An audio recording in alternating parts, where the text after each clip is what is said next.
E aí, galera do Terceirão, tudo certo? Tudo beleza com vocês aí, ó? Thiago, para falar com vocês aí, ó, sobre mais um assunto de história. E hoje o nosso foco é os movimentos emancipacionistas que aconteceram no Brasil ainda aí no século XVIII, quase que eu falo XIX, no século XVIII, antes da independência do Brasil. Esses movimentos também são conhecidos como movimentos é, de pré-independência, né, ou movimentos pré-independência, ou também conhecidos como movimentos coloniais. É, basicamente são dois movimentos muito importantes, é a Inconfidência Mineira e a Conjuração Baiana, e aí tem outros dois que não são tão conhecidos assim, que é a Conspiração Carioca e a Conjuração do Suassuna, ou Conspiração do Suassuna, que são dois movimentos que não, não sei se assim dá pra gente ter medo, por exemplo, cair num vestibular, mas é bom saber que eles acabaram acontecendo sim, tá? Vem comigo aqui então agora para a gente falar sobre esses movimentos. Então, o que foram esses dois movimentos aí? No caso do primeiro, em Confidência Mineira. É um movimento que aconteceu em Minas Gerais, aí no final do século XIX, acaba envolvendo uma parte da sociedade de Minas Gerais. Que parte é essa? Os grupos que formavam basicamente a elite mineira, e o contexto é precedido de outro movimento importante que foi aí a revolta de Filipe dos Santos de 1720, a partir do momento que os portugueses estabeleceram as casas de fundição, né, com o argumento de conseguir apertar aí o cerco em relação à cobrança de impostos, principalmente aí a cobrança do famoso quinto. Então, beleza. A partir desse momento acontece a revolta e, né, como a gente já sabe, Felipe dos Santos infelizmente se deu mal. Inclusive a gente já falou disso aí antes, ali no módulo 8. Isso aqui é basicamente o módulo 9, a sequência daquele, certo? Beleza. Então, no caso da Inconfidência Mineira, acontece em 1789, tem como motivos o arroxo fiscal. O que é arroxo fiscal? Arroxo fiscal é o aperto em relação à cobrança de impostos. Então, o ouro, que era basicamente o principal produto aí brasileiro, o principal produto retirado do Brasil, começa a ser apertado aí o laço em torno do ouro. A gente sabe que desde 1600, 1760 já não tem mais tanto ouro assim, já estava difícil até para os portugueses, para eles pagarem, os brasileiros, desculpa, para eles pagarem os impostos, até que 1762 conseguiram. O problema era depois, mas vamos lá. A situação ficou complicada aí para os brasileiros pagar, e o governo português começou a fazer o quê? Começou a aumentar a carga tributária. Quem exatamente? A rainha Dona Maria, a partir aí de 1777. Quando então foi decretada a derrama, o que é derrama? Derrama é a cobrança de todos os impostos atrasados. E aí tem um detalhe importante, porque na maioria das vezes as pessoas falam que a derrama era somente o imposto cobrado em relação ao ouro, né? Os impostos atrasados em relação ao ouro. Por exemplo, o cara não pagou lá o quinto ou a finta nunca na vida, então vai pagar todos os atrasados. E não era somente em relação ao ouro. Tudo que está relacionado a imposto aí, fosse captação também, vai pagar tudo. Até mesmo outras pessoas que estivessem devendo qualquer outro tipo de imposto ou taxa aí, ó, seria tudo cobrado de uma vez só, sem negociação, de uma vez só, pá, uma paulada. E aí, muitas pessoas importantes, pessoas aí de renome, até alguns que participavam aí da administração colonial, né, como por exemplo Tomás Antônio Gonzaga, que era ouvidor-mora aí, dentro da província de Minas Gerais. Ele foi um daqueles que acabou se juntando, se unindo ao movimento. A figura mais conhecida, é claro, é o Joaquim José da Silva Xavier, o Tiradentes, que era um alferes, seria basicamente aí hoje o posto de tenente dentro do Exército Brasileiro. Também tinha como função outras funções aí, o comércio e, é claro, a nobre atividade de dentista, por isso que é chamado de Tiradentes, tá?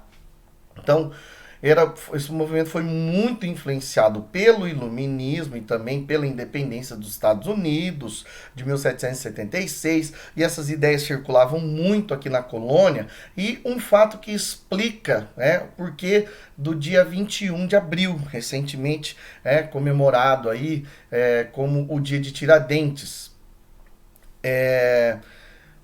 O Joaquim José da Silva Xavier, o Tiradentes, de todos os Inconfidentes, ele era o único que andava espalhando, né, por Ouro Preto. Hoje Ouro Preto, aqui nesse contexto, se chamava Vila Rica, espalhando essas ideias iluministas e revolucionárias, e falava aqui em coisas perigosas, como por exemplo, república. Putz, um negócio muito perigoso falar nesse contexto.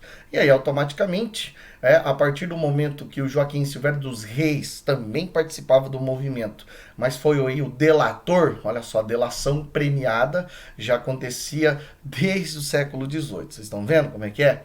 E aí o Joaquim Silvério dos Reis acabou se dando bem nessa, né? Para conseguir o perdão em relação a algumas dívidas, foi lá e delatou a galera toda, e esse pessoal foi levado para o Rio de Janeiro.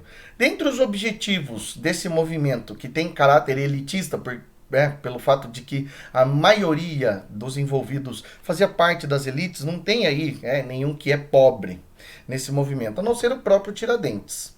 Mas entre os objetivos, eles queriam decretar uma república. Então essa república seria a província de Minas Gerais, automaticamente estabelecendo uma universidade em Vila Rica, que seria aí a primeira universidade do Brasil. Queriam começar a iniciar a produção de manufaturas. Também um outro objetivo importante era estabelecer o serviço militar obrigatório, principalmente porque não tinha ainda o serviço militar obrigatório no Brasil, e os militares que disputavam aí da participação no exército brasileiro, eram poucos aqueles brasileiros, eram escolhidos a dedo. Até Tiradentes foi uma agulha no palheiro, né? Um dos poucos populares que acabou ingressando aí nas Forças Armadas. Também pretendiam estabelecer a abertura dos portos, enfim, dentro de todos os objetivos, os mais nobres que nós temos aí, nenhum deles.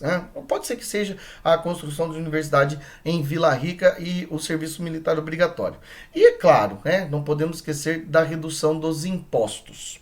O que aconteceu? Foram delatados, foram levados depois de presos para o Rio de Janeiro, onde lá foram então julgados e condenados. Alguns dos envolvidos tiveram perdão, outros não tiveram essa mesma sorte, continuaram presos. Alguns outros foram degradados, ou seja, foram exilados, tiveram que ir para algumas ilhas aí da costa africana e até alguns para Portugal. E no caso do Tiradentes foi o único que pagou o pato, porque acabou sendo enforcado e depois teve o seu corpo esquartejado. Já no caso da Conjuração Baiana, aí a Conjuração Baiana acontece em 1798 e a gente já percebe que tem um fato aí que antecede isso, que antecede esse movimento, que é a mudança da capital. Então, em 1763, a capital, que era Salvador, mudou para o Rio de Janeiro. E aí, com essa mudança, veio toda uma estrutura político-administrativa e também, claro, econômica. E Salvador, que já tinha uma economia debilitada, acabou enfraquecendo-se ainda mais. A gente sabe que existia uma grande quantidade de pessoas muito pobres e muito humildes aí dentro desse movimento, dentre os quais alguns trabalhadores aí de profissões muito simples, como sapateiros, oleiros e também alfaiates. Por isso que o nome do movimento também é conhecido como Conjuração dos Alfaiates ou Revolta dos Alfaiates, tá? Também foi um movimento influenciado pelo iluminismo, e um detalhe que diferencia-o da Inconfidência Mineira. Nesse aqui tem a participação da maçonaria, através, é claro, da loja maçônica Cavaleiros da Luz, que foi responsável, é claro, pela edição e publicação de vários manifestos e panfletos para tentar conscientizar a população da Bahia. Uma outra característica importante é o seu caráter popular. Então você pode ver aqui, pela imagem do lado, os principais líderes do movimento: Lucas Dantas, Manuel Faustino, Luiz Gonzaga e João de Deus, acabavam liderando esse movimento. E dentre os objetivos do conflito, da conjuração, todos muito semelhantes aí da Confidência Mineira, estabelecer um movimento republicano, criar condições para trabalhar, mas um que acaba diferenciando imensamente, que é a abolição da escravidão. Isso aí a Confidência Mineira não falou de jeito nenhum. E outra característica, outro objetivo, a divergência em relação aos participantes do movimento, onde os populares pretendiam pôr fim aos privilégios senhoriais. O que acabou acontecendo? Também teve delação premiada e os envolvidos acabaram sendo, principalmente os mais pobres, acabaram sendo executados.